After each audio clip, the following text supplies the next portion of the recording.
HTML, CSS এবং bootstrap কোর্সের আজকের ভিডিওতে আমরা কথা বলবো HTML এর হেডিং নিয়ে। হেডিং মানে হচ্ছে শিরোনাম। অর্থাৎ আমরা যখন কোনো কিছু লিখতে যাই তখন কোনো একটা প্যারাগ্রাফের উপরে সুন্দর করে আমরা একটা শিরোনাম দেই, যাতে করে আমরা কি সম্পর্কে এটার ভিতরে লিখেছি সেটা যেন ইউজার সহজেই বুঝতে পারে। HTML এ সেম ভাবে আমরা যখন কোনো হেডার শো করতে চাইবো আমাদের ওয়েবসাইটে, সেক্ষেত্রে আমরা এইচ ট্যাগটা ইউজ করব।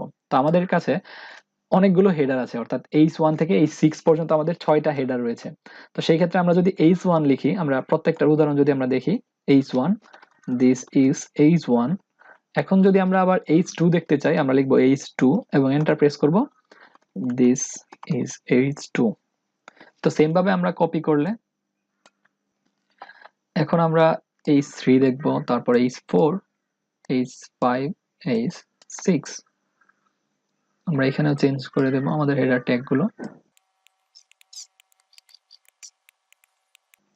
এতে করে আমাদের 6টা হেডার তৈরি হয়ে গেছে। এখন যদি আমরা সেভ করি এবং আমাদের ব্রাউজারে আমরা চেক করি, তাহলে আমরা দেখতে পারবো এইখানে আমাদের this is H1, this is H2 এবং এভাবে প্রায় 6টি হেডিং আমাদের এখানে দেখানো হয়েছে।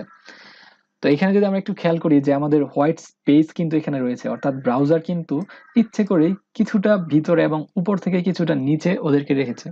অর্থাৎ হেডিং এর ক্ষেত্রে কি হয়, ব্রাউজার ইচ্ছে করেই তাকে এক্সট্রা কিছু স্পেস দিয়ে দেয়, চারদিক থেকে মার্জিন দিয়ে দেয়। আমাদের HTML এ হেডিং কিন্তু সাধারণত আমাদের যেই সার্চ ইঞ্জিন রয়েছে, অর্থাৎ গুগল বা বিং ইত্যাদি বিভিন্ন ধরনের সার্চ ইঞ্জিন আমাদের ওয়েবসাইটকে ইন্ডেক্স করার জন্য আমাদের এই হেডিং গুলো ইউজ করা হয়ে থাকে। সেই জন্য সাধারণত আমাদের টেক্সটকে বড় করে দেখানোর জন্য আমরা কখনো হেডিং ইউজ করব না। আমরা তখনই হেডিং ইউজ করব যখন আমাদের কোনো একটা শিরোনাম বা হেডিং দেওয়া দরকার। এটা খুবই ইম্পর্টেন্ট একটা জিনিস। এখন যদি আমরা চাই আমাদের এই হেডিং এর নিচে একটা নতুন প্যারাগ্রাফ সেট আপ করতে, তাহলে আমরা লিখবো পি দিস, আমরা লিখবো লরেম, লরেম 50। তাহলে এখানে আমাদের লরেম 50টা ওয়ার্ড সে আমাদেরকে সেট আপ করে দেবে। লরেম সাধারণত এমেটের যেই এক্সটেনশন ছিল তার মধ্যে থেকে সে কাজ করে। তো যদি কোনো কারণে আমাদের এই টেক্সট গুলা এর বাইরে চলে যায়, তাহলে আমরা সিম্পল অল্টার প্রেস করে জেড প্রেস করব। তো এখন আমরা দেখতে পাচ্ছি যে আমাদের এই র‍্যাপ করা টেক্সট গুলো বাইরে চলে গেছে।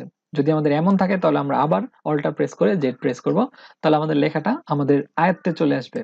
তো এভাবে আমরা র‍্যাপ টেক্সট করতে পারি ভিজুয়াল স্টুডিও কোডের মাধ্যমে। আজকের এই ভিডিওতে আমরা জেনেছি হেডিং কি, হেডিং ট্যাগ কোথায় ইউজ করতে হয়। সাধারণত যখনই আমরা শিরোনাম দেওয়া দরকার পড়বে তখন আমরা হেডিং টেক্সট ইউজ করব। কেবলমাত্র টেক্সট বড় করে দেখানোর জন্য আমরা হেডিং ইউজ করব না। আমাদের 6টা হেডিং রয়েছে H1 থেকে H6, আর H1 হচ্ছে সবচেয়ে বড় হেডিং আর H6 হচ্ছে সবচেয়ে ছোট হেডিং। Thank you.